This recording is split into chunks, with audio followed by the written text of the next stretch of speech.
Hey y'all, it's Dr. Dana Gibbs here, and today I want to bring you a little talk about vitamin D3. So, if you're listening to this and you're not a physician, please keep in mind that scientific proof is not nearly as black and white as people think. And in order to make treatment decisions for individual people, sometimes we have to consider evidence that's not nearly as absolute as we would like. So this is not meant to be medical advice, and you should consult your own physician for any medical issues or diagnoses you may have. All right, let's get into it. So vitamin D3, most people know it helps you absorb calcium, keep your bones strong, but it's now being realized that it has many more beneficial effects. So many studies are now confirming this. So what is vitamin D3? Well, it's actually not a vitamin at all. It was discovered originally when they were investigating cod liver oil. And as they found the different substances that were in cod liver oil, they would name them A, B, C, D. Well, D was what they found, vitamin D, which is actually cholecalciferol when you buy it. That's D3.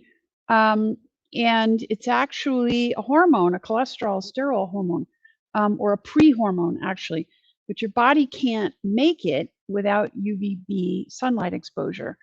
And really, arms and legs are not enough. So the amount of time it takes to get all over mildly red in the sun really converts about 10,000 IU of precursor to the pre-hormone, which is what we can also take internally, cholecalciferol or vitamin D3. So it is then, when you take it, when you consume it, it is immediately converted to 25-hydroxy vitamin D, known as calcidiol, in your liver. And similar to T4 in our thyroids, 25-hydroxy is a storage form, and it goes into our fat, and it has a really long half-life in our bodies. Generally about long enough, if you have a sufficient level, to last through the winter until you get out in the sun again. So the final step is the conversion in the kidneys to 125 dihydroxy D3 or calcitriol. Excuse me, these terms are anyway. So that one is the active form, and it's tightly regulated and finely balanced and has a really short half-life, less than 6 hours, similar to active T3. So most people in modern times really do not make D3 in sufficient amounts, and vitamin D deficiency is now really widespread, primarily due to indoor occupations, concerns about sun exposure and skin cancer, and that there are very few vitamin D rich foods. Cod liver is one. Yuck, who eats that? Anyway, so the risk factors for low D3 levels are indoor lifestyles, higher latitudes, basically anybody above the equatorial zone, cooler climates, darker skin tones. More melanin means you absorb and convert less D3, and then kidney diseases. There are also some drugs, bariatric surgeries, gallbladder surgeries, many drugs, including statins. And the darker your skin is, the more deficient you likely are, because where it takes me 10 minutes to get a mild sunburn and convert 10,000 IUs of vitamin D3, a dark African skin, it can take up to 2 hours in the sun to convert that same amount. So there's even now this new terminology, eucalcemic hyperparathyroidism, where your parathyroids grow, and that's basically caused by the prolonged lack of sufficient vitamin D3.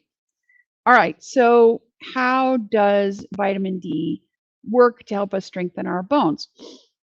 Well, it helps make calcium available to our bones by increasing GI absorption of calcium and phosphate.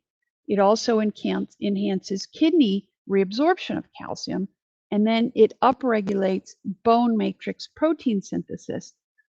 This actually needs weight-bearing exercise to work. And then its buddy, vitamin K2, activates the proteins that bind the calcium into our bones.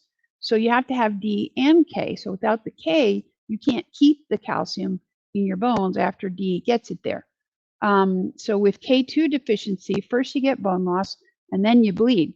Calcium is really essential for clotting, muscle contractility, and a zillion other essential functions in the body. So those calcium levels are really tightly controlled, and low and high calcium levels are quite dangerous. So bones are actually the thing that goes first because they are a storehouse of our calcium. So other than low D3, what else can impair our calcium absorption, and how much calcium do we need a day? So low bile salts can impair calcium absorption. Think post gallbladder removal. Low gastric acid, think proton pump inhibitors and H2 blockers block calcium reabsorption. And then unabsorbed free fatty acids, also post gallbladder removal. And unfortunately, high fiber foods in your diet can somewhat block calcium absorption. And then estrogen blockers, like Arimidex, and then low estrogen. Now, that's a topic for a whole other day of discussion, and we're not going to get into that today. But let's look at what else vitamin D does for us besides protecting us from breaking our bones. So there are receptors for vitamin D in every body tissue. So it's a major player in our physiology. And sufficient D allows us to read and implement genetic messages in our DNA efficiently. It strongly affects many cells' replication, maturation, and function. And I'm just going to list out some things that we know other than guarding your bones from osteoporosis and fractures. It protects against urinary tract stones. It prevents and cures much chronic muscle and low back pain. It inhibits the formation, growth, and activity of parathyroid tumors. It lessens inflammation in the body by reducing the numbers of pro-inflammatory immune cells and the damaging chemicals they release, including NF-kappa B and tumor necrosis factor alpha. Sorry, those were kind of a mouthful. It prevents autoimmune diseases, including MS, type 1 diabetes, rheumatoid arthritis. It improves inflammatory bowel disease, lowers high blood pressure, reduces heart attacks by as much as 40% and strokes by protecting the lining of our arteries from inflammation. And if you get the levels high enough, it prevents up to 75% of all cancers that they have tested, and in general, prolongs a healthy lifespan. So low vitamin D levels, and I'm putting low in quotes because it's a continuum. In order to prevent rickets, you only have to have a level of about 20, but this continuum goes up all the way through the normal range. And I'll show you a slide in a minute that kind of gives you some estimates of the levels that you need. So low vitamin D is now associated with prostate, breast cancer, colon cancer, non-Hodgkin's lymphoma, also oral, esophageal, gastric, pancreatic, colon, rectal, renal, bladder, prostate, lung cancer, and leukemia. Proven associations with over 17 types of cancer now. And supplementing D3 has now really been shown to decrease all these risks. So while those normal D3 levels are now, they've adjusted them upward and start around 32 nanograms per ml on clinical lab tests, there's really mounting evidence that D3 levels around and above 65 to 70 nanograms per ml have really enhanced health benefits, not just on bone health, but in cardiovascular fitness, cancer prevention, and now a brand new Harvard study that's showing D3 levels reduce new onset rates of autoimmune diseases. All right, so why not just get more sun? So they did some studies, and even surfers in San Diego were tested and were not converting enough. Also, as people age, they lose the ability to convert vitamin D in their skin, and obesity impairs the conversion. So supplementing vitamin D3 is easy and it's cheap and it's readily available, as is the test to see where you are. Now, when you're going to test, and I'm going to read some of this stuff because it's math and I don't have it memorized. So when you test, what you want to be testing is the 25 hydroxy D3, the calcidiol, and that is the precursor to the active form, which is very expensive and not that productive to test. And so if you are confused by units, if you will look at the units, they're typically given in either IUs or micrograms, and 40 IUs is 1 microgram of vitamin D3. And the lab tests, the D3 levels are generally given in nanograms per mil if you're in the US, and nanomoles per liter if you're in Europe and other places in the world. And if you have the nanomoles per liter, just divide that number by 2.5, and that gives you the nanograms per mil. If you're going to take vitamin D3, 1,000 IUs a day raises your level by about 10 nanograms per mil. All right, so our reference range is now up to 32 to 100 nanograms per mil. And so, yes, you can make vitamin D3 if you go to Maui and wear a bikini and you play volleyball in the sun at noon, outdoors for an hour, and sweat and don't wash it off. That actually gives you about 25,000 units a day if you're white like me.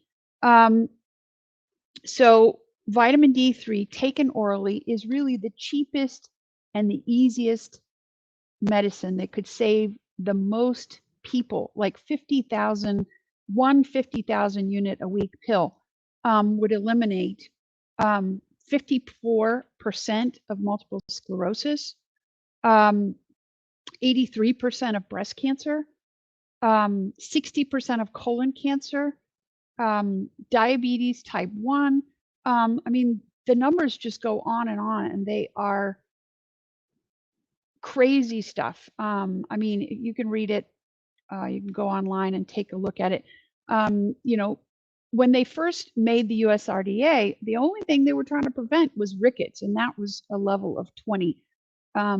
Now, can't you just drink milk? Well, keep in mind, milk has about 120 IUs per 8-ounce glass. So you really can't get enough drinking milk. All right, so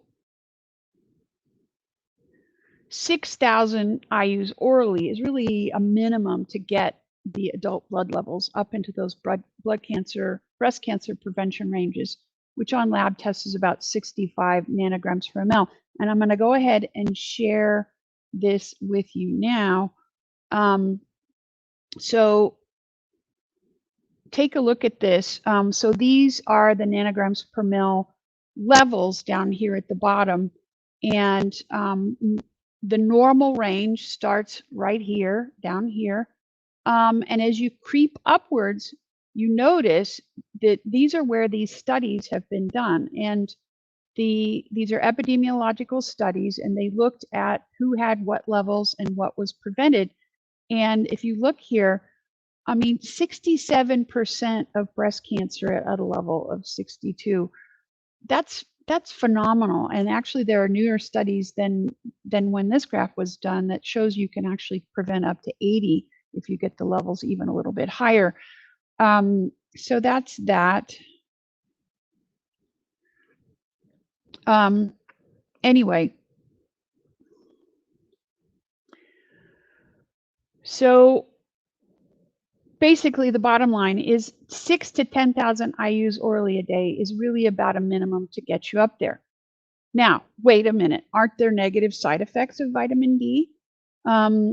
Well, yeah, but they've only been shown when levels get up to about 150 nanograms per mil, and you have to take about 50,000 units a day to get that high. Anyway, that's all I got for now. I'm Dana Gibbs, MD. I'm an integrative physician in North Texas, where I help people address thyroid and other hormone imbalances. I'm currently doing a course for patients. The link is on the screen. And I would love to discuss this with you more. Send me a message, email me at drgibbs@danagibbsmd.com. And see you next week.